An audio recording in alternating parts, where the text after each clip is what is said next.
Arratsaldeon. Pazientzi pixka bat egin itxen behar dezue, arazo teknikoak izan ditugu eta beharko ditugu minutu gutxi batzuk sartzeko zuzenean. Barkatu eragozpenak. Comentaba que hemos tenido algunos problemas técnicos y tenemos que esperar un momentito para poder acceder. ¿De acuerdo? Bueno, mientras tanto os voy a hacer la presentación porque ya va entrando aquí Guillermo. Buenas tardes, Guillermo. Lo siento mucho los problemas que nos han surgido. Bueno, estamos los dos en directo en YouTube en este momento y bueno, te voy presentando a la gente para ir ganando tiempo, ¿de acuerdo? Muy bien. Muy bien. Vamos a ver. Tenemos con nosotros para hablar del nuevo coronavirus después de la pandemia a Guillermo Quindós. Guillermo, buenas tardes. Es catedrático de microbiología en la Facultad de Medicina y Enfermería de la Universidad del País Vasco en Bilbao. Es coordinador de la Unidad de Formación e Investigación. Desde 2002 obtuvo la cátedra de microbiología en la Facultad de Medicina y ha sido, entre otros muchos, presidente de la Asociación Española de Micología, director ejecutivo de la Revista Iberoamericana y un amplio currículum. Y bueno, fundamentalmente en esta situación con el nuevo coronavirus, Guillermo, nos gustaría saber muchas cosas, no sé si las conocemos o no, pero bueno, para eso te tenemos a ti, que realmente pues eres un experto en el campo de la microbiología. Cuando quieras podemos empezar con la presentación. Muy bien. Y adelante, bueno, sin más, Guillermo. En primer lugar, pues nada, saludar a todos los que nos estén viendo, darle las gracias por la paciencia de haber esperado estos minutos. Y luego también agradecerle a José Luis Echezarreta pues haberme invitado a dar esta charla. Y también tengo que agradecerle al decano de la Facultad de Ciencia y Tecnología, a Fernando Plazaola, que es un poco el que de alguna manera pues me implicó en este reto tan bonito, ¿no? Y bueno, pues no voy a contar muchas más cosas y lo que sí que os voy a contar es un poco cómo quiero más o menos enfocar el rato que vamos a estar juntos, ¿no?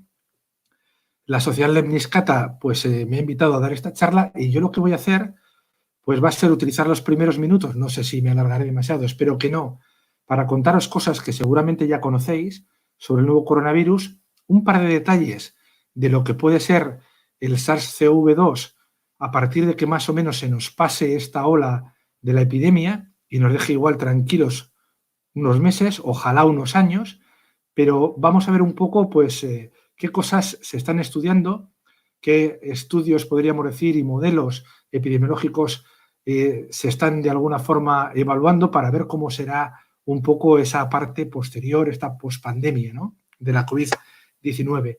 Bien, entonces voy a hablar un poquito de esto y luego pues me someteré un poco como a un examen oral de lo que me vayáis preguntando, ¿no? Creo que a través de José Luis vais a mandar una serie de preguntas y en las que yo sea capaz, porque tenemos que tener en cuenta que, aunque soy médico, soy principalmente microbiólogo y tengo mis limitaciones. Evidentemente hay cosas que están fuera de mi alcance y hay otras cosas que todavía no las sabemos.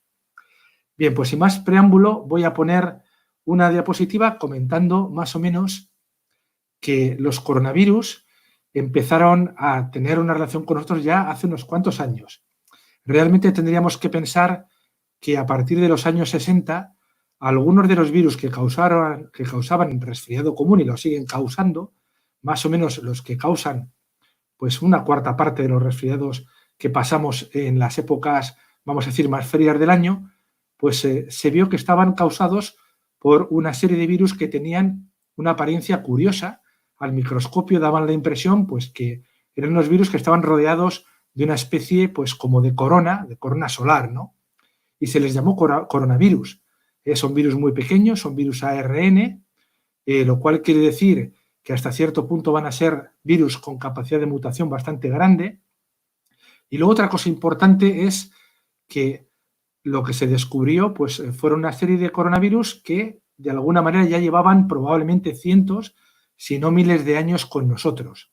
Es decir, su historia pues lleva como unos 60 años más o menos, no llega, pero probablemente han estado en contacto con la humanidad durante milenios, causando infecciones leves, por lo menos en lo que conocemos ahora. De vez en cuando causan una neumonía, de vez en cuando algún cuadro más grave, pero son muy infrecuentes. Es decir, se han adaptado a nosotros y son causa de enfermedad relativamente leve, más bien de una molestia durante unos cuantos días que para unos puede ser mayor y para otros menor. Bien, lo que quería deciros es que esos virus estacionales, habitualmente, los que están causando esos resfriados, pues son estos 4 que vemos aquí. Vemos, por ejemplo, que tienen una serie como de números o de letras mayúsculas para nombrarlos, ¿no? El primero que se nombró es el 229E, y lo que comentaba antes, son causas de resfriados. Tienen todos esta apariencia que veis más o menos aquí, aunque es una representación de lo que sería el último coronavirus descrito, que es el SARS-CoV-2, pues casi todos lo que tienen son una serie de proteínas en forma como de espinas o de espículas que sobresalen, y luego tienen una especie también de envuelta, que es más bien lipídica, y por debajo de la envuelta existe pues también una especie como de coraza proteica, y esas proteínas o nucleoproteínas pues protegen el ácido ribonucleico, ¿no? El ARN. Estas espículas, que se llaman proteínas S, habitualmente son capaces de entrar como que fuesen una llave en un receptor en nuestras células, que es este que veis aquí. Esto sería como la cerradura donde entran las espículas S del coronavirus, y es realmente una enzima que se llama enzima convertidora de la angiotensina 2, que tiene hasta cierto punto muchas funciones regulatorias, pues entre ellas, por ejemplo, de la tensión arterial, que son beneficiosas para nosotros. A pesar de esas funciones, lo que comentaba, ¿no? Sirven también de receptor para los coronavirus. En esta parte de abajo vemos 3 coronavirus que hemos puesto epidémicos. A diferencia de los estacionales, son coronavirus que han, digamos, saltado de los animales a nosotros hace mucho menos años, ¿no? Por ejemplo, seguro que todos os acordáis del famoso síndrome respiratorio agudo y grave que nos metió bastante miedo en el cuerpo en los años 2002 y 2003. También causó una pandemia, pero fue una pandemia muy reducida en el número de personas afectadas. Sin embargo, la mortalidad que causó era pues más o menos de una tasa de un 10%. Luego vais a ver cómo casi es 10 veces más que la mortalidad que se atribuye al SARS-CoV-2, que es el coronavirus actual. Curiosamente, este coronavirus en 2004 desapareció. No quiere decir que esté erradicada la enfermedad, pero no ha vuelto a haber ningún caso de personas infectadas por el virus del SARS. Unos años después, sobre 2012, apareció otro coronavirus, el que provoca un cuadro muy similar, pero que sobre todo se ha visto en la península arábiga. Es un cuadro que se llama síndrome respiratorio de Oriente Medio. También es una neumonía grave y la mortalidad que se le atribuye es de un 40%. Veis que estos 2 coronavirus epidémicos son bastante agresivos para nosotros. ¿Qué ocurre con el MERS-CoV? Pues con este coronavirus lo que ocurre es que se ven casos esporádicos, pero realmente no es un número elevado. Eso sí, se mantiene en el tiempo. Quiere decir que desde que se describió por primera vez hasta ahora sigue habiendo casos. Hubo unos cuantos brotes importantes, y os comento que uno de ellos fue, o afectó a varios hospitales en Corea del Sur por una persona que había estado previamente en Arabia. Por eso también os diré que Corea del Sur está muy preparada para cualquier tipo de epidemia o de pandemia de coronavirus, porque tuvo que pagar bastante caro esa especie de brote hospitalario, de múltiples hospitales, por el coronavirus del MERS. Y bien, pues para finalizar un poco esta lista de coronavirus, estamos con el que actualmente nos preocupa, el que nos tiene un poco asustados y el que nos está causando, pues lamentablemente, fallecimientos que de alguna manera pues son lo más llamativo de la pandemia, ¿no? El número hasta cierto punto importante de personas que han fallecido por culpa bien del virus o de las complicaciones asociadas a la infección y al desequilibrio, podríamos decir, de la situación previa que podía tener esa persona. Bien, ¿qué podemos decir del SARS-CoV-2? De este coronavirus podemos decir que en la mayor parte de las personas a las que infecta no causa un cuadro demasiado llamativo. Puede parecer un resfriado y casi podríamos decir que en el 80 o el 90% de las personas que se infectan se van a recuperar bastante bien sin haber padecido un efecto, vamos a decir, grave del virus. ¿Qué ocurre con el otro 10-20%? Pues podríamos decir que ese 20% más o menos puede tener un cuadro un poco más importante, ¿no? Un cuadro moderado o un cuadro grave que puede requerir hospitalización. De hecho, se considera más o menos que una persona de cada 10 infectada por este coronavirus va a necesitar ser hospitalizada. Y probablemente de ese, vamos a decir, 10%, vaya a haber entre un 1 y un 2% que necesiten una hospitalización, vamos a decir, más precisa o más de tipo cuidados intensivos, ¿no? Es decir, donde al paciente se le tenga que cuidar de una forma especial porque tiene o ha desarrollado un cuadro grave, habitualmente de una neumonía o de una complicación de coagulopatía asociada a esa neumonía. Tenemos que decir que en estos momentos la mortalidad que se le atribuye a este coronavirus nuevo está alrededor del 1%. Me voy a explicar mejor. Sabemos que está alrededor del 1% en nuestro país después de haber hecho el estudio de seroprevalencia, porque hasta que no lo hemos hecho, la idea que teníamos es que la mortalidad se acercaba al 8, al 10%, depende de la zona del estado, ¿no? ¿Y por qué esta diferencia? Veréis luego que la diferencia tiene que ver con que realmente no habíamos hecho un estudio detallado de la población y no habíamos localizado nada más que a las personas que realmente tenían un cuadro suficientemente importante de COVID-19 como para necesitar atención médica. Esto ocurre con muchas enfermedades. Entonces, hasta que no desentrañamos un poco el número de personas infectadas que no han requerido atención médica, no sabemos realmente cuál es la tasa de mortalidad real. Bien, vamos a quedarnos con una idea. La idea es que el SARS-CoV-2, el nuevo coronavirus, causa infecciones habitualmente leves. Parecen resfriados la mayor parte de ellas. En un porcentaje, entre el 10 y el 20% puede ser una enfermedad moderada. Vamos a decir que de esa enfermedad moderada puede haber una parte importante que se complique. Por eso hay un 10% de personas más o menos que requieren hospitalización. Y un 1% de personas pueden fallecer bien por el coronavirus o bien por complicaciones asociadas a la infección, a un desequilibrio causado por la infección. Bien, también sabemos todos ya cómo se transmite el virus y también sabemos cuándo se transmite el virus. Esto es importante porque hasta cierto punto sabemos que el virus se está eliminando pues con una serie de gotículas respiratorias de las personas que están infectadas. También sabemos que esas gotículas con virus las eliminan tanto las personas con una sintomatología importante como aquellas que tienen muy poca sintomatología, como aquellas que no se han enterado de que están padeciendo la infección. Y habitualmente se suele eliminar el virus con las gotículas, podríamos decir que varios días después de haber adquirido la infección, pero que pueden ser 2, 3 o incluso 4 días antes de que se desarrolle la sintomatología. Es decir, que como vemos en la parte de arriba, cuando uno se infecta, tiene virus, digamos, en su nasofaringe, pero no suele eliminarlo, pero días después, durante el periodo de incubación, empezamos a tener una concentración elevada de virus en nuestra nasofaringe que podemos eliminar al toser, al estornudar e incluso al hablar. Cuando ya estamos con sintomatología, pues durante una serie de días, habitualmente suelen ser como entre 1, 5, 7 días, seguimos eliminando al medio ambiente esos virus. Lo que tenemos que tener también en cuenta es que la distancia a la que llegan esos virus por el aire va a depender un poco de la situación nuestra.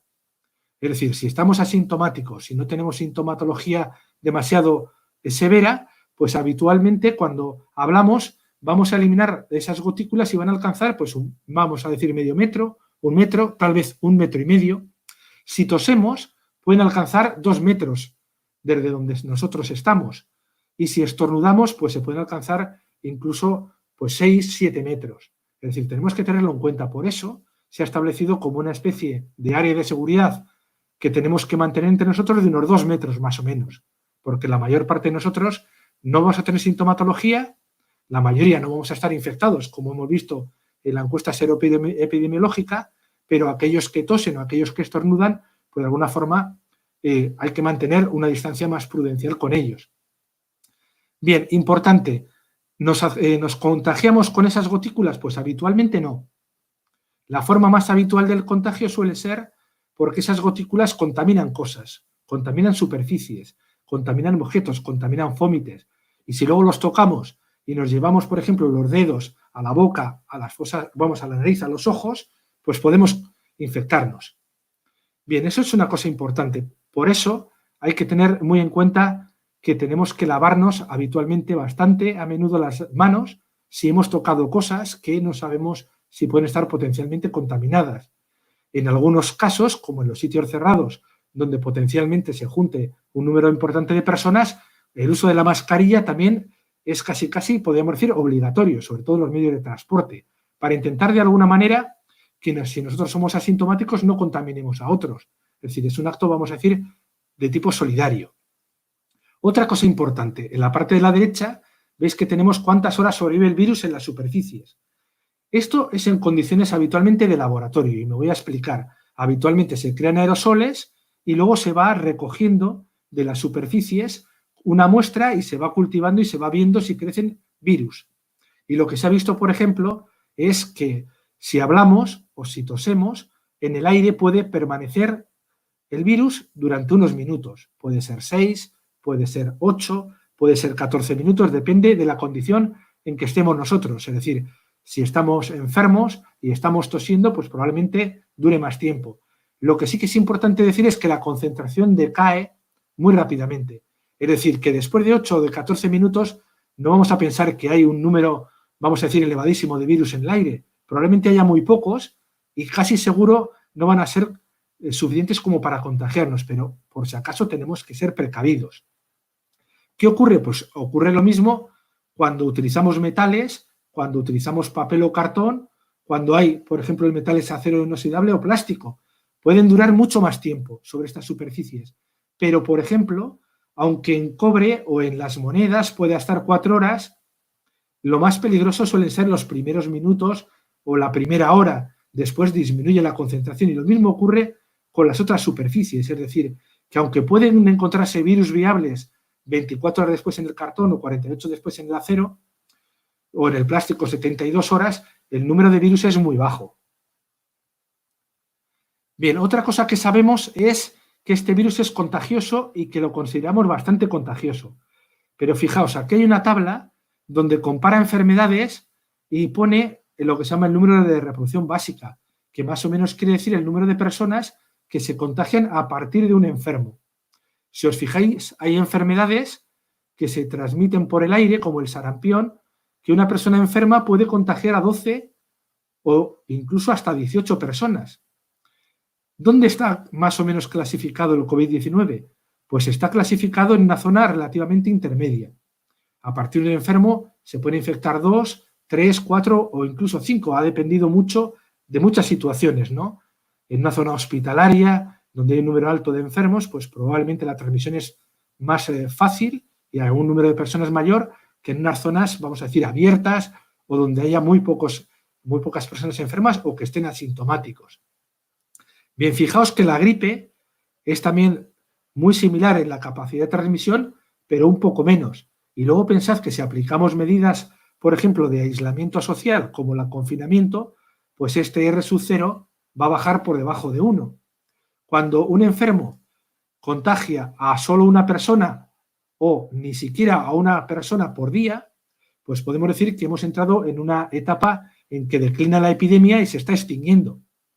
Por ejemplo, la Universidad de Singapur ha hecho una serie de estimaciones de cuándo va a acabar la ola epidémica en múltiples países y en nuestro estado, pues por ejemplo, calcula que ya prácticamente no habrá ningún enfermo nuevo a la primera semana de agosto. ¿Qué quiere decir eso? Que desde este momento hasta agosto vamos a ver muy pocos casos, pero de vez en cuando encontraremos algún nuevo enfermo, algún nuevo infectado, como estamos viendo un poco con los datos que nos van dando de sanidad del gobierno vasco, ¿verdad? Bien, otra cosa importante. Tenemos métodos diagnósticos para saber si una persona está enferma. Todos habéis oído hablar de la PCR y todos habéis oído hablar de las pruebas que llaman rápidas. Aunque las pruebas rápidas pueden ser de muchos tipos, casi siempre estamos pensando que la PCR lo que hace es detectar el virus y las pruebas rápidas detectar los anticuerpos, las defensas que nosotros desarrollamos contra el virus. ¿Cuál son la diferencia entre ambas? Pues las primeras detectan en los primeros días a las personas que están infectadas, mientras que las que se basan en anticuerpos pues tardan más tiempo porque tenemos que desarrollar una respuesta defensiva. Y eso suele tardar 5 o 7 días, a veces más, ¿no? Todos sabéis que luego hay anticuerpos de clase M, que son los que hablan de infección aguda.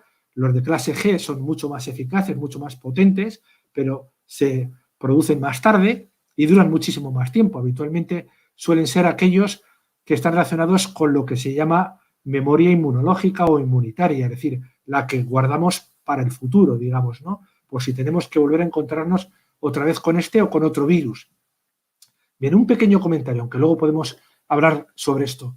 No sabemos con certeza si vamos a desarrollar memoria inmunitaria, aunque los pocos trabajos que se han publicado nos dicen y nos dan datos en esa dirección. También los trabajos que ya se van publicando nos hablan que esos anticuerpos son neutralizantes. ¿Qué quiere decir eso? Que son protectores, que realmente nos van a proteger de la infección y van a ayudar a que la infección, una vez que, digamos, hemos desarrollado la respuesta, se vaya extinguiendo, que nos vayamos recuperando. Bien, si os fijáis en esta gráfica, tenemos por aquí una línea azul que más o menos nos indica cuando en una persona que todavía no tenga síntomas o que tenga síntomas, podemos ir detectando con esa PCR que está infectada. Podemos hacerlo casi desde días previos a que haya sintomatología y luego pues en las primeras semanas de estar con síntomas y después pues se va a ir negativizando, es decir, que cuando más útil es esta técnica es al principio de la infección o casi cuando somos asintomáticos o presintomáticos. Y si os fijáis, los anticuerpos, esta línea que vemos aquí, pues requieren por lo menos, vamos a decir, que pasen más de una semana, ¿eh? Aquí tenemos dos líneas, por ejemplo, la línea verde son los anticuerpos IgG, esta línea morada son los anticuerpos IgM, y si os fijáis aquí casi pone que se están produciendo en el 9º día. Muchas veces se detectan en la primera semana, pero si tenemos que o queremos tener la certeza y utilizarla como una prueba diagnóstica, el paciente o la persona enferma debe llevar ya 2 semanas o casi 3 con la enfermedad. Es decir, que más bien es confirmatoria más que diagnóstica rápida. Para un diagnóstico temprano debemos hacer una PCR. Bien, aquí tenéis un poco una tabla que solemos utilizar para, comparando además la situación clínica de la persona enferma más los resultados de laboratorio, saber interpretarlo, ¿no? Si está infectado, si no está infectado, y ves que hay muchas combinaciones, pero no me voy a detener aquí. Luego, si queréis, hablamos un poco de esto. Voy a llegar a esta parte porque es la que ya casi antecede a lo que puede ocurrir después, digamos, de que haya acabado esta ola, ¿no? Lo que puede ocurrir después de la pandemia. Si os fijáis, nosotros en el estudio de seroprevalencia, pues estamos con unas cifras bastante bajas, ¿no? Es decir, aunque más o menos es un 4,6% en toda la comunidad, pues en Guipúzcoa es un 2,8%, en Vizcaya es un 3,9% y en Álava, que yo creo que ha sido la que se afectó de una forma más fuerte inicialmente, pues hay un número de personas, vamos a decir, con anticuerpos contra el coronavirus más alto. Esto desde el punto de vista de ofrecer una garantía de que esas personas puedan servir un poco como cortafuegos para ese incendio que supone la epidemia de COVID-19, pues podemos decir que es un cortafuegos muy débil. Esta noticia pues no es buena, por un lado, es decir, no tenemos una inmunidad suficiente como para desarrollar una inmunidad de la que se denomina de grupo. A mí me gusta más hablar de inmunidad de grupo que hablar de inmunidad de rebaño, pero básicamente es lo mismo.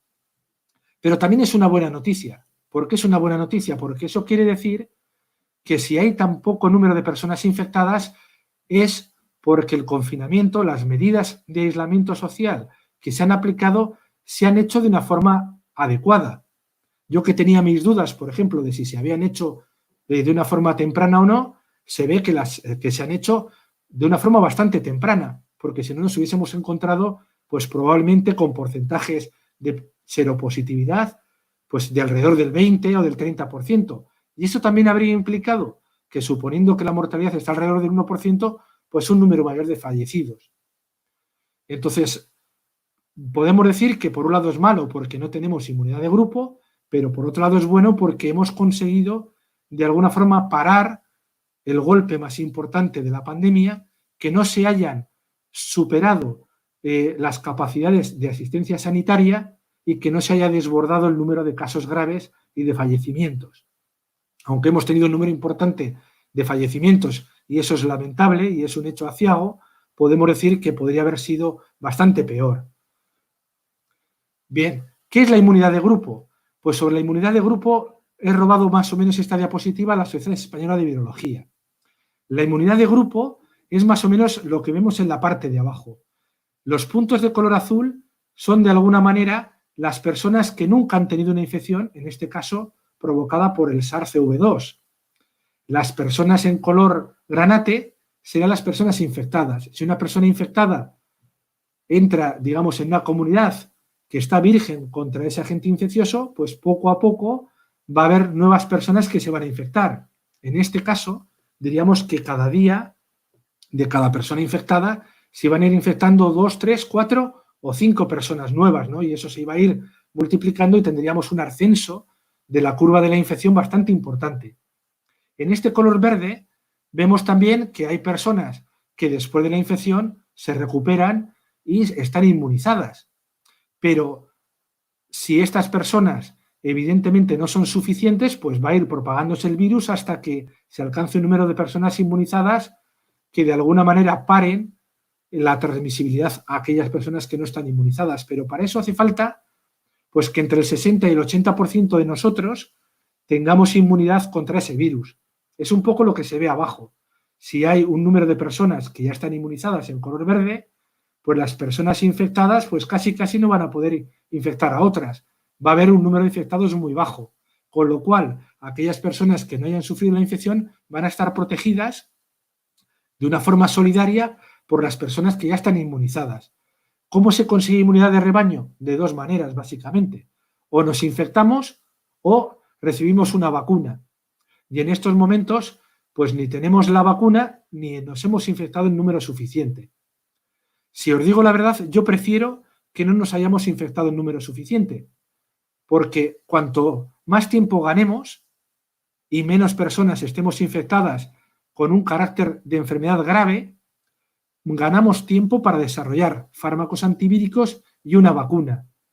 Si nos hubiésemos infectado todos, habría sido una situación tan lamentable que habríamos tenido un número de fallecidos inasumible prácticamente. Habría sido como una especie de colapso social.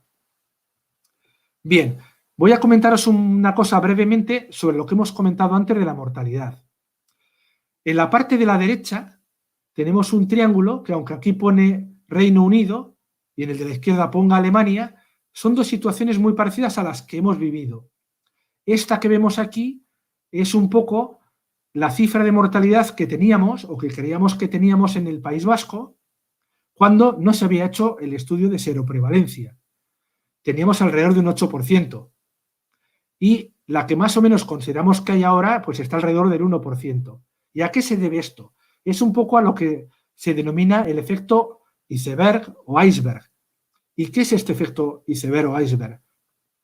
Es que cuando hacemos pocas pruebas diagnósticas, solo diagnosticamos realmente a aquellas personas que acuden o que requieren atención médica. Es decir, a los que tienen habitualmente cuadros graves, igual alguno con cuadro moderado, si hemos hecho una buena campaña pedagógica, pues acude a que le atiendan en atención primaria, ¿no?, o en el hospital, se le hace el diagnóstico y entonces tenemos un número de personas con cuadros moderados o graves que hemos diagnosticado.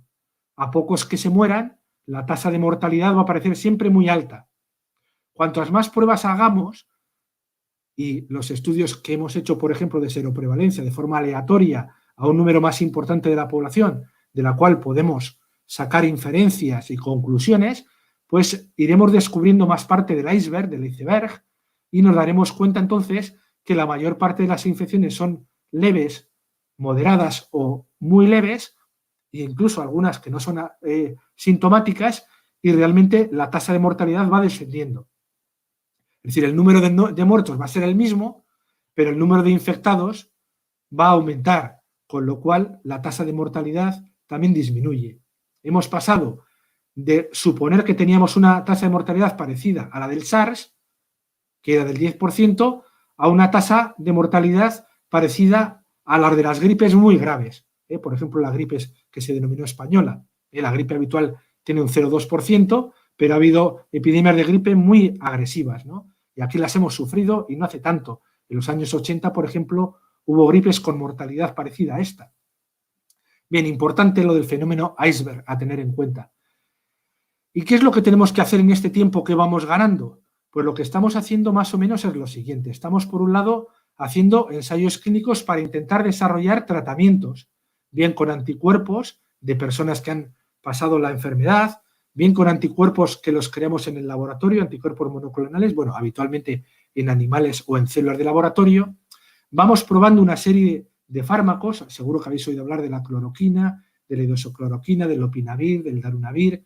Es decir, vamos comprobando y estudiando clínicamente una serie de fármacos que en el laboratorio ya tenían una actividad antivírica o incluso fármacos que son capaces de controlar una cosa que es bastante grave que ocurre en los casos más extremos de los pacientes con COVID-19, que es lo que llamamos la tormenta de citoquinas, una reacción inflamatoria exagerada que si la controlamos con corticoides o con monoclonales, pues podemos conseguir revertir y que no se produzca un fallecimiento del paciente.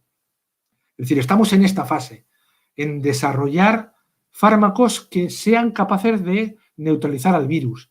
Y estamos también en esta otra fase, desarrollar vacunas de diferentes tipos, bien con virus enteros, bien con trozos proteicos del virus, bien con ARN que codifique una serie de genes importantes, pues que luego, por ejemplo, permitan la síntesis de proteína S o de proteína N en nuestro cuerpo y que se desarrollen anticuerpos contra ella. Bueno, son diferentes tipos de vacunas. Algunas ya están muy avanzadas.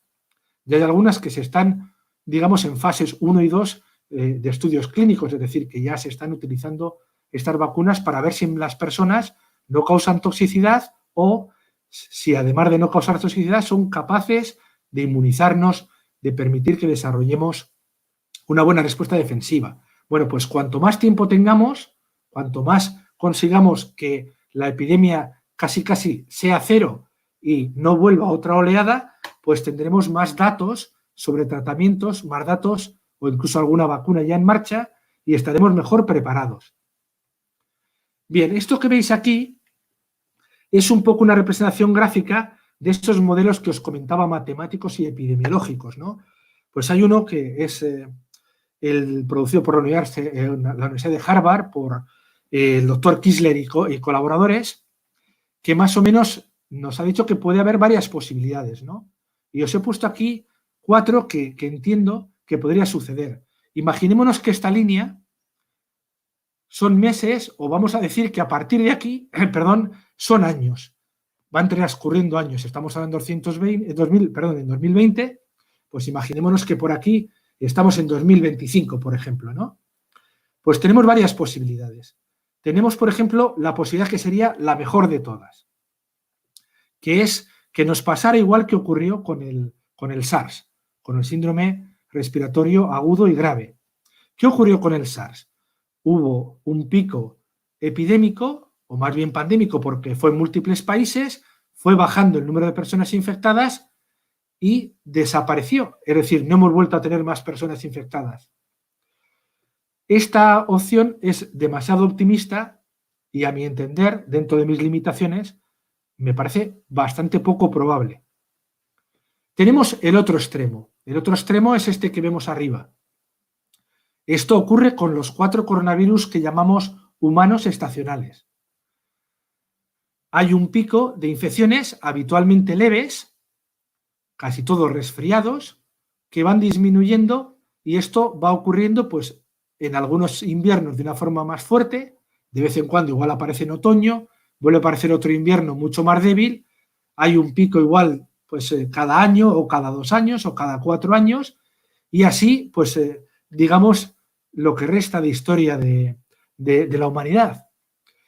¿Es probable? Pues probablemente tiene más posibilidades de ser cierto que el de que desaparezca, ¿no? Y luego puede haber formas intermedias. que cada X años, cada 4, cada 5, tengamos un pico.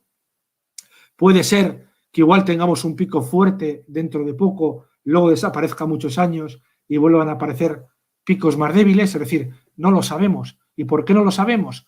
Pues porque solo llevamos conociendo a la COVID-19, no llega a 5 meses, es decir, no tenemos tiempo suficiente como para saber realmente cómo va a ser una evolución a la larga, una evolución, vamos a decir, continua, ¿no? Es decir, ojalá nos pase como con el SARS, y si no nos pasa como con el SARS, pues que sea estacional, pero con casos leves y lo más distanciados posible.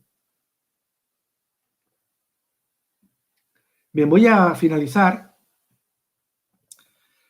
y quiero finalizar un poco con 2 diapositivas que podríamos decir nos indican 2 cosas.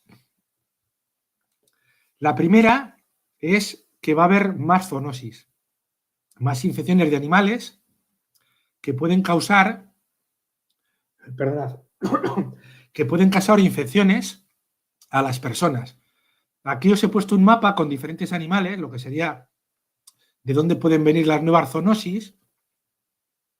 Y si os fijáis, tenemos una zona en Sudamérica, tenemos otra zona, vamos a decir, en la zona central de África, tenemos otra zona, por ejemplo, en Indonesia, o lo que sería de la zona, vamos a decir, del sudeste asiático, donde hay más probabilidades. Si os fijáis, también son zonas, digamos, con selvas, con bosques, con forestas, y muchas veces, pues, estas posibilidades de que salten de los animales a las personas tiene que ver porque nos estamos metiendo en nichos psicológicos donde antes no estábamos, estamos agrediendo, digamos, una serie de sistemas o de ecosistemas frágiles, y en estos animales pues hay virus, hay bacterias, hay patógenos que no conocemos y que pueden saltar de forma, vamos a decir, accidental a los seres humanos, y en algunos casos que luego sean capaces de transmitirse entre personas, como el coronavirus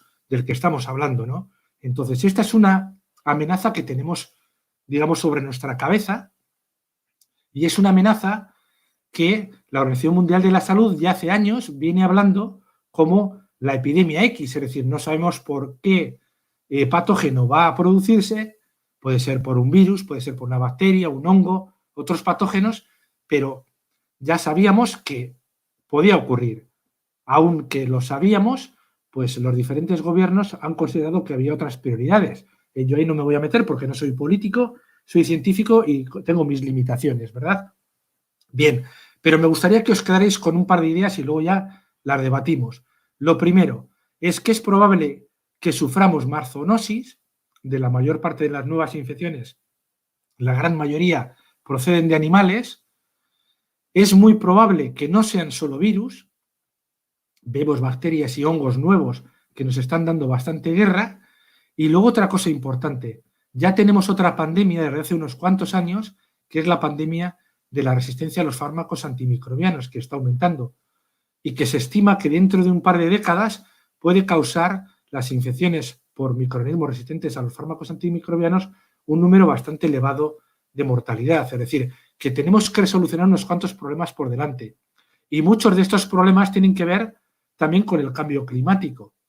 El cambio climático, tanto la deforestación, el aumento de la temperatura, los problemas que tenemos de lluvias torrenciales o de todo lo contrario, ¿no? De momentos en los que la sequía es brutal, o lo que es el descongelamiento del permafrost o de los glaciares, pues nos hacen pensar, y hace tiempo que desde luego desde la Organización Mundial de la Salud y desde otros órganos plurinacionales se habla del concepto de una salud. Es decir, no solo tenemos que mirar por la salud humana porque nos quedaríamos cortos, sino que tenemos que mirar por la salud del planeta porque la salud de los animales, de las plantas, del medio ambiente y la nuestra están íntimamente relacionadas. Y si no cuidamos la salud del planeta, es muy difícil que seamos capaces de prevenir todos los problemas que se nos pueden ir acumulando, problemas de salud de las personas, ¿no? Y esto es un poco lo que quería comentaros, y ya vamos a pasar pues a la parte de la discusión, ¿no? Y pues más o menos copiando a Mr. Spock, larga vida y prosperidad, y nos ponemos a hacer un poco esa especie de debate que hemos comentado antes, que es, yo creo que la parte más interesante de digamos, esta especie como de charla, ¿verdad?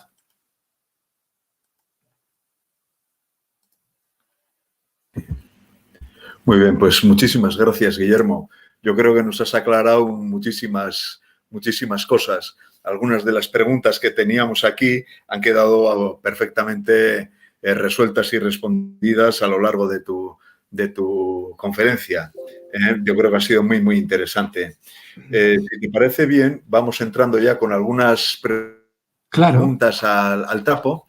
Bien, la primera que tengo aquí es de un periodista con el que has estado, si no me equivoco mucho, de Goyer Coitza. Nos comenta, ¿sientes que la sociedad toma en cuenta la palabra de los científicos? Bueno, primero, gracias por la pregunta. Es una pregunta difícil. Vamos a decir que si esto es un examen, igual esta pregunta la suspendo. Pero si os digo lo que realmente pienso, es que cada vez se está tomando más en cuenta, digamos, los datos científicos. Y voy a decir los datos científicos porque los científicos, como cualquier persona, nos podemos equivocar a la hora de interpretar los datos científicos. Entonces, yo creo que lo importante es que cada vez tengamos más conciencia social de que la ciencia es una herramienta muy válida para el progreso social. Hay otras herramientas, es decir, no es la única.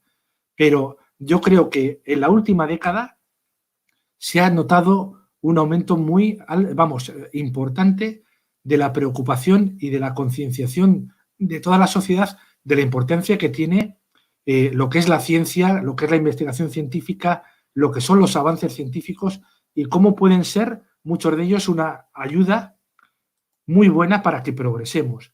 Todos sabemos que aquellas naciones que tienen una ciencia potente, una investigación científica fuerte, son las más ricas. Es decir, que lo que invertimos en ciencia, lo que invertimos en medicina, lo que invertimos en enseñanza, lo que invertimos de alguna forma en salud, no es un gasto, sino es una inversión que luego nos va a reeditar, digamos, riqueza, no solo de tipo económico, sino también riqueza de tipo intelectual y social.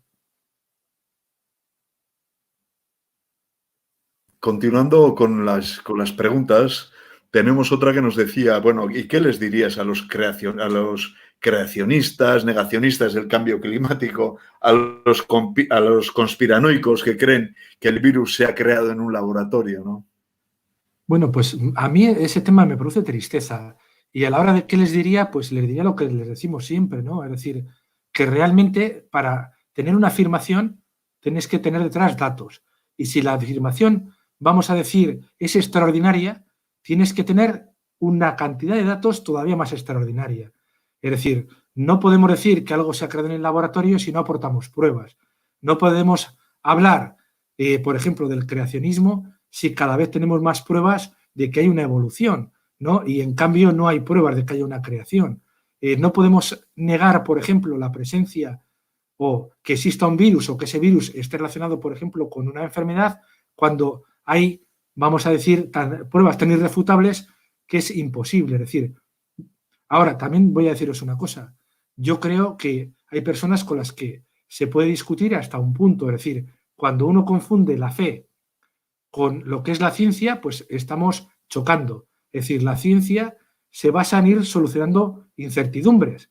Cada vez que hacemos un avance, volvemos a tener nuevas preguntas y nuevas incertidumbres. Tenemos que tener la suficiente resiliencia como para vivir con esa incertidumbre. Es un poco lo que nos está pasando ahora con la COVID-19. Los creacionistas, los negacionistas, los que crean esa serie de bulos, creen, es decir, no tienen datos, es decir, creen en algo, como si yo ahora digo que creo en tal cosa y es respetable determinadas creencias, son respetables todas las personas, lo que no son respetables son determinadas ideas cuando esas ideas ni tienen fundamento, ni tienen lógica, ni tienen ningún fuste, ni son, vamos a decir, ideas racionales. Sí, estoy completamente de acuerdo contigo. Evidentemente, ese es uno de los trabajos que intentamos hacer de estas organizaciones, ¿no? Al final es divulgar para que cualquier cosa no valga, ¿no? Tenemos más preguntas también. ¿Qué les dirías a las personas que se saltan las medidas de confinamiento, ¿no? Al final estamos hablando del rebaño, has comentado antes, ¿no? Bueno, la verdad es que es un tema triste, ¿no? Porque después del tiempo que hemos pasado confinados, la imagen que ha digamos, trascendido o que se ha transmitido es de que somos una sociedad madura. Y yo creo que somos una sociedad madura, que hay casos esporádicos en los cuales yo creo que deberíamos seguir haciendo pedagogía. Y voy a decir, pues yo que sé, 3 o 4 casos que todos conocemos y donde realmente tendríamos de alguna forma que insistir y ser pedagógicos e intentar dar de alguna forma o aclarar a esas personas que están haciendo algo insolidario y que lo están haciendo mal. Voy a poner ejemplos. Cuando sale por un matrimonio o sale un padre o una madre con niños pequeños a pasear con ellos o de alguna forma, vamos a decir, a la calle o a lugares públicos en una franja horaria donde realmente está reservada para que paseen personas vulnerables como pueden ser los que tienen 70 o más años, estamos haciendo un tipo de comportamiento totalmente incívico. Probablemente algunos no lo hayan pensado, entonces tenemos que ser capaces de que lo piensen, ¿no? Y de que actúen en consecuencia. Yo creo que la mayoría lo van a hacer y lo estamos haciendo. Y los que no lo hacen, también la mayoría serían hasta cierto punto fácil de convencer. Igual ni siquiera se han dado cuenta. Otras cosas, por ejemplo, importante, cuando no guardamos la distancia de seguridad. Esto se ve muy bien, por ejemplo, en muchas personas que salen a correr o salen en bici y continuamente estamos comentando que las personas que hacen deporte, que de alguna forma están respirando más rápidamente, están eliminando un número mayor de gotículas respiratorias, deberían respetar todavía mucho más los espacios de seguridad, ¿no? Deberían acercarse lo mínimo posible a los viandantes, a las demás personas que puedan estar en la calle sentadas o en los lugares, vamos a decir, abiertos. ¿Por qué? Pues simplemente por respeto y por solidaridad y por intentar que en el hipotético caso, que va a ser difícil, es decir, la mayoría de nosotros ni hemos estado infectados ni lo vamos a estar si cumplimos con las normas, pues en el hipotético caso de que alguno de ellos sea sintomático, no esté contaminando superficies, no esté contaminando a los demás. Otro tema, ya no quiero cansaros más con ejemplos, pero lo que ha ocurrido en determinadas terrazas de bares no tiene lógica. Es decir, yo creo que por mucho que hayamos estado confinados, no hay ningún motivo para que nos pongamos como locos a juntarnos en una terraza y ponernos tan apiñados, tan cerca unos de otros, que no respetemos las distancias. No creo que nos vaya a pasar nada porque tengamos que esperar a una distancia prudencial o paseando hasta que tengamos un hueco libre a una distancia de seguridad en esa terraza y podamos tomar algo si es que queremos tomar algo. Es decir, no tiremos a la basura todo el esfuerzo social que hemos realizado. Nos ha costado mucho y, por desgracia, nos ha costado muchas personas que han fallecido. Es decir, tenemos que tenerlo eso en cuenta. Es decir, no tirar por la borda todo el esfuerzo y todo el dolor que hemos acumulado todo este tiempo. Sí, la verdad es que yo creo que la mayor parte de la gente está cumpliendo perfectamente, ¿no? Claro que es sí, una eso es mayoría así. que es la que se ve. Yo creo que estamos en una sociedad madura en la que la mayor parte está cumpliendo perfectamente, ¿no? Sí, totalmente de acuerdo. Sí, tengo otra pregunta por aquí. Me dicen, supongamos que el COVID-19 y otros virus han venido para quedarse durante mucho tiempo, ¿no? ¿Hay estrategias pensadas para poder realizar una vida más o menos normal o tendríamos confinamientos sucesivos? Bueno, evidentemente no sabemos cómo va a ser la evolución, ¿no? Eso en primer lugar, pero ¿cómo debemos actuar o cómo deberíamos actuar? Pues aquí hay muchas ideas sobre la mesa, ¿no? Básicamente, donde más acuerdo hay es más o menos en lo siguiente. Lo primero, de forma individual, o vamos a decir, los ciudadanos, ¿qué podemos hacer? Pues sobre todo respetar las normas de higiene, tanto individual como social. Es decir, si hay que usar mascarilla, vamos a usar mascarilla. Si tenemos que lavarnos las manos, que tenemos que lavarnos las manos, hacerlo con frecuencia. Si tenemos que guardar una distancia de seguridad, guardemos la distancia de seguridad. ¿Qué es lo que tienen que hacer, por ejemplo, desde el punto de vista social o nuestros gobernantes o lo que es, hasta cierto punto, la capacidad de reacción social? Una cosa muy importante es, evidentemente, aumentar nuestra capacidad de atención sanitaria. Lo que se ha dicho ahora, pues un poco para pasar de diferentes fases, ¿no? De una a otra, que tengamos un número suficiente de camas en las UCI para atender a personas graves o muy graves, podríamos decir, de COVID-19. Que tengamos un número importante de camas de hospital libres para atender a los casos moderados o a los casos graves que no necesiten ingresar en la UCI. Tenemos que tener personal sanitario suficiente y cualificado para atender en los hospitales y para atender en atención primaria. En atención primaria va a ser fundamental, pero va a ser una labor imprescindible que llevemos a cabo lo que se llama las pruebas de diagnóstico más eficaces posibles en cualquier persona que presente una sintomatología compatible con la infección por el coronavirus. Si yo tengo fiebre, si estoy tosiendo, o si no tengo fiebre pero toso mucho, si tengo un problema de disnea, es decir, me cuesta respirar, tengo que llamar rápidamente a mi centro de atención primaria, decirles mi situación y tenemos que ser capaces en menos de 24 horas hacer una PCR, descartar que esté enfermo o comprobar que realmente esté enfermo y en la mayor parte de los casos esas personas tendrán que estar confinadas haciendo un aislamiento en su casa.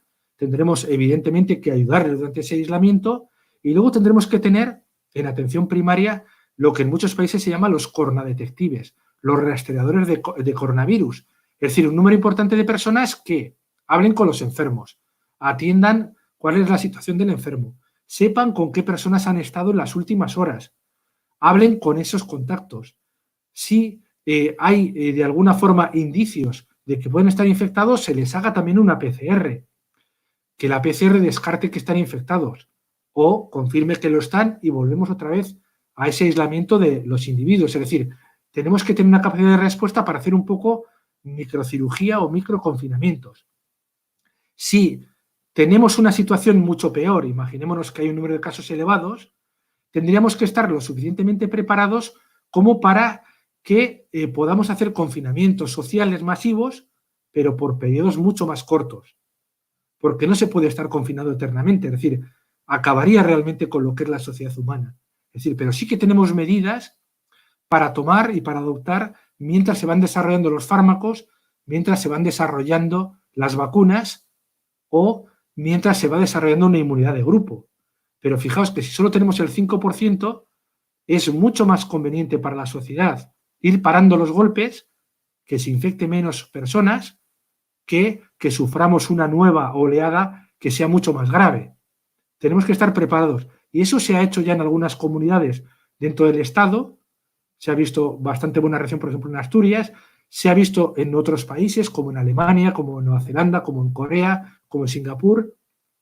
Nosotros tenemos que ir encaminándonos a tener la misma situación, dejar atrás esa situación en la que hemos tenido una carestía, por ejemplo, de medios, no de personas, pero sí de medios, volver a tener probablemente empresas localizadas en nuestro país que sean capaces de atender a esas necesidades que tenemos básicas, desde mascarillas, guantes, equipo de protección individual, gafas, lo que haga falta realmente para parar ese golpe, ¿no? Es decir, tenemos que volver a tener una idea que la globalidad o la globalización es importante para la sociedad humana, pero tenemos que actuar también localmente, es decir, tiene que haber cosas que sean, vamos a decir, que estén enraizadas en nuestro propio país, ¿no? La reacción tiene que ser global porque en los ataques, digamos, pandémicos, evidentemente todos estamos afectados y ahora no se ha notado demasiado esa capacidad de respuesta internacional coordinada, poco a poco se ha ido haciendo, pero al principio hubo un poco como de despiste, pues en las siguientes ocasiones tenemos que estar muy coordinados internacionalmente, ¿no? Y parar el golpe, como hemos comentado, con esas herramientas, ¿no? Hasta que tengamos otras mucho más válidas o hasta que desaparezca el coronavirus, porque no sabemos cómo va a ser la evolución. Otra batería de preguntas viene en torno a los test masivos, a los test rápidos. Van un poco encaminadas a, bueno, cuánta gente podría dar positivo si se hicieran test masivos, cuántas veces se deberían de hacer. Y después también tenemos otra pregunta sobre el test rápido desarrollado por los investigadores de la UPV-HU y del Sistema Vasco de Ciencia y Tecnología, que todavía no se utiliza, ¿no? Bien, bueno, pues vamos un poco por orden, ¿no? Vamos a ver, la primera cosa, cuando hablamos de test masivos tenemos que tener mucho cuidado con lo que queremos decir, ¿no? Por ejemplo, si estamos pensando en test masivo para hacer a toda la población, o tomamos el ejemplo, por ejemplo, tomamos el ejemplo de Wuhan, que quieren ahora hacer a 11 millones de personas, vamos a decir que en estos momentos a nosotros no nos aportaría demasiada ayuda.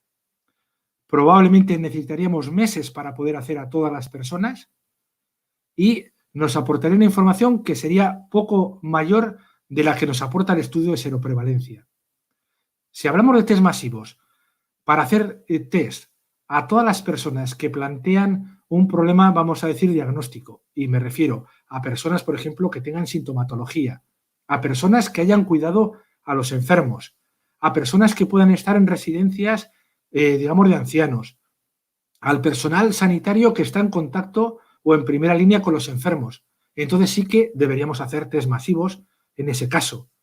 Pero realmente el hacer a toda la población, aparte de que sería presupuestariamente, podría acabar prácticamente con nosotros en estos momentos, no nos daría demasiada ayuda adicional. Es decir, el test masivo se debe hacer, pero a poblaciones que tenemos que tener claro cuáles son las que necesitan, ¿no? Es decir, personas sobre todo que tenemos una sospecha y reaccionar rápidamente, los contactos, las personas que les cuidan, el personal sanitario, el personal, por ejemplo, de protección civil, los erchañas. Es decir, ahí tenemos una serie de personas que realmente vamos a tener que hacerles pruebas. Lo que pasa es que aquí, ¿qué tendríamos que hacer? Pues evidentemente, si tenemos una sospecha de infección, tenemos que hacer una prueba de PCR. En aquellos casos en los que queremos tener una prueba confirmatoria, podemos hacer la detección de anticuerpos. Es así que se puede hacer a grupos que tengamos hasta cierto punto, digamos, como más prioritarios, fuera parte de los que hemos comentado, ¿no? ¿Para cuánto duran o para cuánto valen las pruebas? Pues depende de la prueba. Si, por ejemplo, ahora me hiciesen a mí una PCR y me diese negativo, eso no quiere decir que yo mañana o pasado o dentro de 5 días no pueda estar infectado. Para tener una certeza absoluta me tendrían que estar haciendo PCRs prácticamente a diario o con una periodicidad relativamente corta. Y eso también sería inviable. Si hacemos una prueba, por ejemplo, de detección de anticuerpos, si una persona tiene anticuerpos de clase IgG y se le hace otra prueba un par de semanas después y sigue teniendo títulos de anticuerpos IgG, es decir, tiene anticuerpos IgG pero no aumenta la cantidad de anticuerpos IgG y ya no tiene sintomatología, podremos decir que esa persona está curada o en una fase de curación. No tendríamos por qué volver a hacer más pruebas a esa persona. Ya sabemos que ha pasado la infección y que tiene una inmunidad que no vamos a saber cuánto va a durar. No vamos a saber hasta que pase el tiempo, porque no sabemos si dura un mes o dura 2 años hasta que no transcurra un mes o transcurran 2 años de haber pasado la infección. Y luego creo que la otra pregunta era la PCR de la UPV, ¿no? Bueno, la PCR desarrollada en la UPV es una PCR muy parecida a la PCR que la Organización Mundial de la Salud recomendó utilizar, ¿no? Se ha desarrollado en la UPV, como se ha desarrollado también en otros centros, ¿no? En el CSIC Biogune, por ejemplo, también lo han hecho, en otros centros tecnológicos, por ejemplo, de Guipúzcoa también se han desarrollado y hasta lo que yo sé, hasta lo que yo entiendo, es que el gobierno ha firmado convenios con estos centros para que se utilicen en el caso de ser necesarias y yo sé que, por ejemplo, en la Universidad del País Vasco, donde trabajo, el convenio que ha firmado es para ayudar con las PCRs que, digamos, se hacen con las muestras que se están tomando a las personas que participan en el estudio, digamos, de seroprevalencia. Es decir, de las que hemos tenido estos datos preliminares, pues a esas personas se las ha tenido que tomar una muestra nasofaríngea o se les va a tomar en los próximos días y después mis compañeros de la Universidad del País Vasco van a desarrollar una PCR para saber si tienen una prueba positiva o no. Desde el punto de vista asistencial, la cosa ya cambia un poco. ¿Por qué? Porque realmente Osakidetza, y yo pues habitualmente hablo con los jefes de servicio de microbiología, pues tanto de Basurto como de Cruces, como del Hospital Universitario de Donostia, digamos que las noticias que me dan es que tienen una capacidad muy buena en estos momentos y que están realizando un número de pruebas y que lo pueden aumentar de una forma importante. ¿Y por qué digo que desde el punto de vista asistencial o diagnóstico es otra cosa? Porque cuando uno realiza un diagnóstico microbiológico, en primer lugar tiene que ser un microbiólogo clínico, que puede ser médico, puede ser biólogo, puede ser farmacéutico, pero tiene que tener una acreditación y tiene que tener una capacidad, digamos, de visar, de dar un informe, digamos, de diagnóstico que conlleva una serie, evidentemente, de consecuencias o de atributos, vamos a decir, también legales y de respeto hasta cierto punto de lo que es el secreto profesional. Y evidentemente pues hay una serie de personas que son las que trabajan en Osakidetza o los que trabajan en los centros, vamos a decir, de atención hospitalaria también privada, que están cualificadas, que están capacitadas y que son los que hacen esa labor. Y lo mismo que una persona pues hace una labor de peritaje cuando es un ingeniero o cuando, por ejemplo, es un arquitecto, pues lo mismo hace esa labor una persona que es un médico, un biólogo o un farmacéutico, microbiólogo clínico que está trabajando en Osakidetza o que está trabajando en el IMQ o está trabajando en Quirón y evidentemente son los que están capacitados y están habilitados para hacer eso. Es decir, los que han estudiado, han desarrollado una especialidad y han conseguido una plaza que les capacita para hacer ese tipo de diagnóstico. Es decir, la universidad, por ejemplo, nunca ha pretendido hacer un diagnóstico de tipo clínico. Esa labor pertenece a Osakidetza y a los hospitales privados. No le pertenece a la universidad ni al CIC Biogune. Lo que hace el CIC Biogune, lo que hace la universidad, lo que hacen otras entidades es ayudar y apoyar, digamos, en aquello que nos pide Osakidetza o que nos pide el resto, digamos, de los hospitales públicos o privados, ¿no? No sé si había alguna otra pregunta porque ya no me acuerdo. Creo que eran esas tres, ¿no? Sí, bueno, estas estaban ya he respondido a todas. Tengo sí. otra batería de preguntas. Voy a ir acumulando algunas y así ya no te vamos a entretener en muchísimo más tiempo, ¿verdad? Vamos a ver, otra de las preguntas va dirigida a las tasas de seroprevalencia tan bajas. ¿No tenemos miedo de que haya un rebrote intenso del virus a finales de verano o en otros momentos? Bueno, pues evidentemente el miedo existe. Lo que sucede es que habitualmente el tipo de virus, vamos a decir, similar a los coronavirus, suele tener más fácil la transmisión cuando las personas estamos en lugares cerrados y de una forma numerosa. ¿Y cuándo suele ser más eso? ¿O cuándo se transmite mejor? Pues en condiciones sobre todo de épocas frías.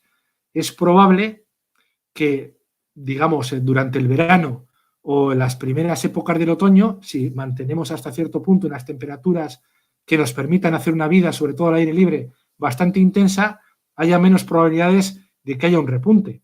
No quiero decir que no las haya, pero probablemente el repunte va a ser mucho más fácil si nos acercamos a la época de días fríos, pues más cercana igual a enero, diciembre, febrero, que suele ser un mes, o incluso marzo más duro, ¿no? Entonces, ¿tenemos la preocupación? Sí. ¿Tenemos que estar preparados? Desde luego. Tenemos que estar preparados incluso para que haya casos que van a ser pocos en los próximos meses.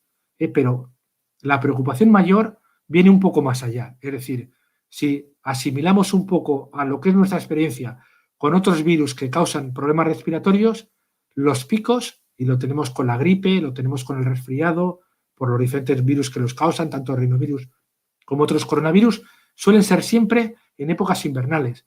Y una cosa importante, el contacto es la vía de transmisión más habitual, no inhalar gotículas respiratorias. Es mucho más fácil el contacto con cosas que estén contaminadas y que nos las llevamos a la boca, a las fosas nasales o a los ojos.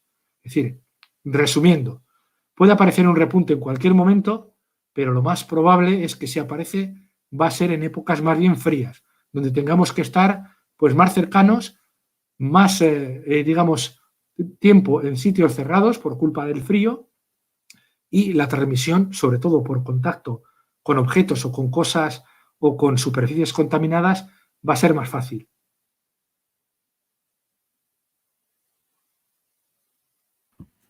Vamos a ver, ahora hay una serie de preguntas que van a ser más breves, pero bueno, que para que no, te decía, para no entretenerte demasiado. Hay una persona que nos escribe muy preocupada porque le han dicho que la vacuna contra la gripe genera más riesgo de contraer el coronavirus. ¿Le podemos tranquilizar o qué me dices? Bueno, no tenemos ningún dato que sugiera eso. Vamos, ni que sea más fácil adquirir la infección por coronavirus, ni de lo contrario. Lo que sí que tendría que comentar aquí es que una persona vacunada contra la gripe o contra cualquier otro tipo, vamos a decir, de patógeno respiratorio, y aquí, por ejemplo, quiero hablar de los neumococos, que causan también neumonías, nos va a prevenir contra esas enfermedades, pero también contra las complicaciones que pueden tener. Me voy a explicar mejor. Por ejemplo, si yo padezco una gripe, voy a tener lesiones respiratorias y esas lesiones respiratorias pueden facilitar, por ejemplo, infecciones por otros virus, por otras bacterias, por otros patógenos, y entre ellos el coronavirus. Y luego otra cosa importante, que igual está la pregunta por ahí y me anticipo y fastidio la pregunta, pero esa historia de que fumar protege, vamos a quitárnosla de la cabeza. Habitualmente las personas que fuman y que tienen problemas asociados a fumar son personas que están más predispuestas, no digo a la infección, pero sí a que se complique la infección que vayan a sufrir una vez que la adquieren.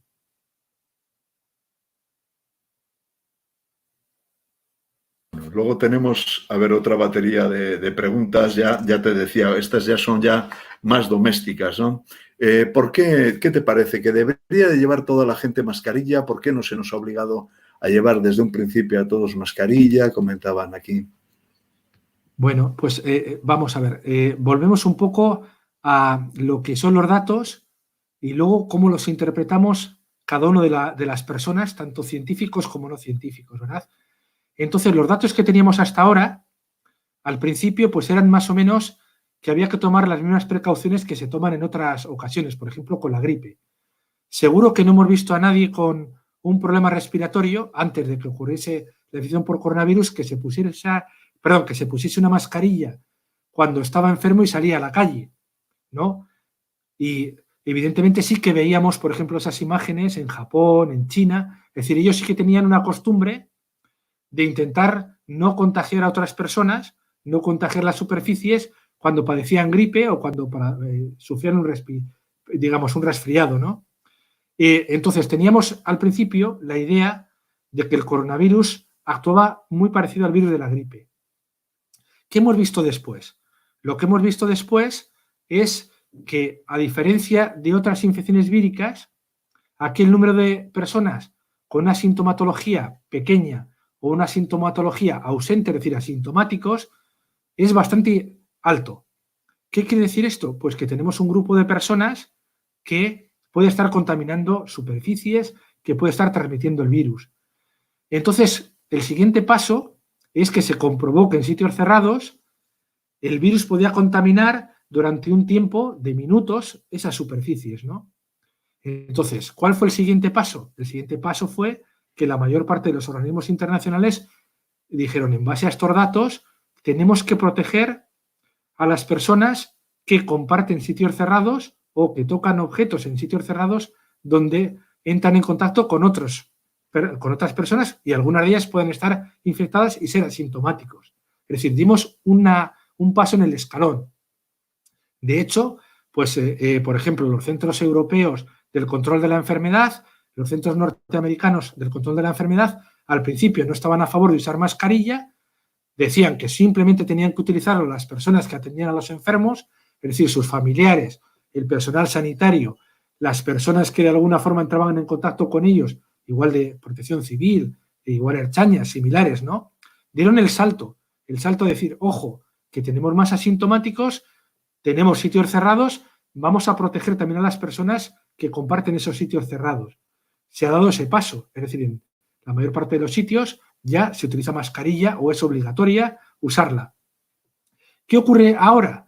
Que empieza a haber estudios donde empieza a pensarse, bueno, ¿qué hacemos si utilizamos las mascarillas también en sitios abiertos?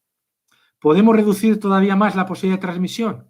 Por ejemplo, podemos impedir la transmisión a partir de una persona asintomática que está haciendo deporte, que está eliminando, por ejemplo, más virus, de una persona asintomática que se acerca demasiado a otra y está también eliminando el virus. Y ahora se están planteando el siguiente paso. La Organización Mundial de la Salud, por ejemplo, dice que no, que en el medio ambiente, en el exterior, no es necesario. Pero cada vez las personas y nuestros gobernantes están inclinando un poco la balanza hacia llevar mascarillas también en espacios abiertos. Es muy probable que en los próximos días nos digan que tengamos que usarlas siempre que salgamos de casa, por lo menos hasta que haya desaparecido el número de personas que todavía se infectan nuevos, aunque sean muy pocas. Entonces, ¿por qué no se ha utilizado antes? Porque no había datos como para decir que había que usarla. Cuando hemos ido sabiendo más cosas, cuando hemos ido teniendo más datos, se ha ido incrementando vamos a decir, en los lugares en los que había que utilizarla, ¿no? Y luego había otro problema añadido. Siempre hemos hablado de escenarios. En un escenario en que hay carencia de mascarillas, hay prioridades. Y las prioridades son las que marca la Organización Mundial de la Salud. Es decir, es el personal sanitario, son los enfermos, son las personas que viven con los enfermos los que deben utilizar mascarillas. En un escenario en que hay mascarillas para todos, cualquier persona que considere que debe llevarla, debe llevarla. Es un acto solidario, aunque no esté enfermo, ¿no? Es decir, es cuestión de situaciones, de escenarios, de prioridades y de datos. Es decir, ahora vamos teniendo más datos que hacen que aumentemos, digamos, la esfera y el número de personas que deberíamos llevar mascarilla. Pero yo creo que ahí no ha habido nada más que la evolución típica que ocurre con cualquier enfermedad nueva. Cuando conocemos y creemos que va a comportarse de una manera similar a otras, actuamos en consecuencia. Cuando vamos teniendo nuevos datos, vamos mejorando la capacidad de respuesta y vamos incrementando un poco, pues casi las medidas que tenemos que adoptar, ¿no?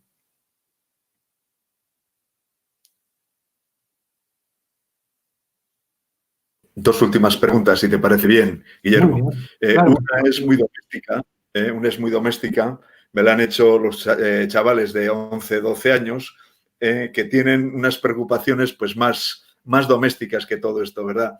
Ellos quieren saber si este verano van a poder ir a la playa, a la piscina, y en todo caso, si se puede prever que en septiembre van a volver a la escuela con normalidad. Bueno, son preguntas muy interesantes y también son muy difíciles, ¿no? Porque es más difícil contestar a la de la vuelta al colegio con normalidad, si queremos decir como normalidad lo que hacíamos antes, ¿no? Pero vamos a ir por pasos. Si la epidemia se está extinguiendo como todos los indicadores nos van mostrando, ¿no? Yo creo que van a poder ir a la playa y van a poder ir a la piscina. Es decir, la situación de una playa con la incidencia del sol, de la brisa, vamos a decir también el baño en el agua marina, van a tener un efecto, vamos a decir, de dispersión y de neutralización de la mayor parte de los virus que se puedan estar eliminando por las personas asintomáticas. Eso sí, tendremos que tener cuidado y ser consecuentes, ser responsables, y cualquiera de nosotros que tenga tos, que tenga fiebre, pues evidentemente no debe ir a una piscina, ni debe ir a una playa, ni debe ir a ningún lado. Es decir, se tiene que recuperar en casa y avisar evidentemente a los servicios de salud para que le atiendan y para que, si es la COVID-19, pues cortemos la posibilidad de transmisión. Pero vamos a decir que en una playa, en una condición, vamos a decir, idónea para estar en la playa y bañarse, el riesgo va a ser muy bajo. Nunca podemos decir que el riesgo es cero, porque en ciencia el riesgo cero no existe, ¿no? Pero vamos a poder decir que en la playa vamos a poder estar. En las piscinas, pues si hay una buena higiene, más la cloración del agua, que el cloro evidentemente se va a cargar a estos coronavirus, pues vamos a decir que lo mismo. Tendremos que tener cuidado de que las personas que vayamos no estemos enfermas. Y si hay alguno asintomático, pues evidentemente las condiciones van a ser bastante buenas como para que la transmisibilidad sea muy baja. Entonces yo creo que los que te han preguntado el tema de qué vamos a hacer en verano, yo creo que vamos a poder disfrutar de un verano con limitaciones, pero vamos a decir que como otros veranos, ¿no? Un poco más vigilados, pero como otros veranos. Y lo de la vuelta al colegio, pues ya es más complicado. Es decir, tenemos que intentar ver cómo se responde la vuelta al colegio, que se va a hacer de forma paulatina ahora. Tenemos que ver realmente cómo respondemos tanto en nuestro comportamiento como en el comportamiento de la transmisión del virus. Es decir, tenemos que controlar bien que no se produzca ningún tipo de repunte. Pero tengo la impresión de que la vuelta al colegio, a la universidad, como hemos hecho hasta ahora, con clases con muchas personas y muy cercanas, no va a poder ser así durante un tiempo probablemente largo. Y luego otra cosa importante, las personas que están haciendo segundo de bachiller, por ejemplo, ¿no? Que posteriormente tienen que hacer la EBAU, ¿no? La selectividad que decíamos antes, pues tenemos que tener en cuenta que una cosa importante es ver cómo es el comportamiento tanto de ellos como de sus profesores, como del virus, cuando vuelvan a los colegios, a los institutos, que van a estar de una forma más o menos en diferentes centros, de una forma dispersa, para saber si luego podemos hacer el siguiente paso, que es, por ejemplo, el de la selectividad, donde en los campus universitarios se va a juntar un número importante de jóvenes que van a estar muy cerca. Es decir, tenemos que ir paso a paso y viendo realmente qué es lo que ocurre con cada paso de los que damos. Tenemos que volver a la vida social, pero tenemos que volver siendo consecuentes, siendo responsables y también siendo vigilantes, ¿no? Es decir, de cómo se comporta la infección y si somos capaces de cortarla y de que no se transmita. Espero también que con un poco de suerte el buen tiempo nos ayude, porque la mayor parte de las infecciones respiratorias con el buen tiempo, pues su transmisión, capacidad de transmisión disminuye porque estamos más al aire libre, hay más ultravioletas, hay mejor temperatura y eso, de alguna manera, en mayor o menor grado, va a actuar contra la transmisión del virus y contra el propio virus. Bueno, y la última pregunta, Guillermo, va para vosotros, además, requiere bola de cristal para que veas el futuro de todas maneras. ¿Crees que esta crisis va a generar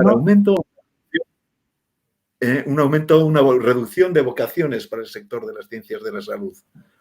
¿Qué prevéis? Bueno, aunque parezca lo contrario, estas situaciones, digamos, tan estresantes, mueve bastante a las personas a involucrarse y a estudiar este tipo de carreras sanitarias.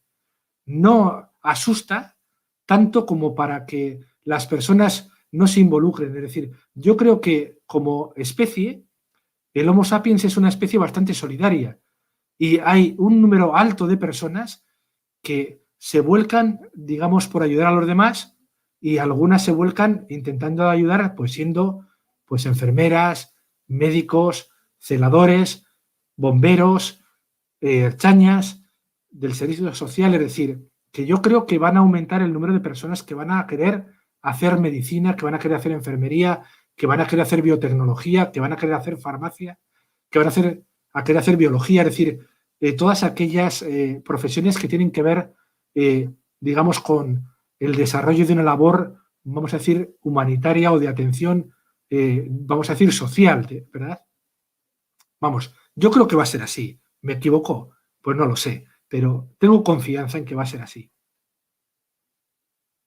Y yo espero que aciertes plenamente en tu previsión y que sea así, ¿verdad? Que la sociedad sea cada vez más solidaria y que estemos pensando más en colaborar y en compartir.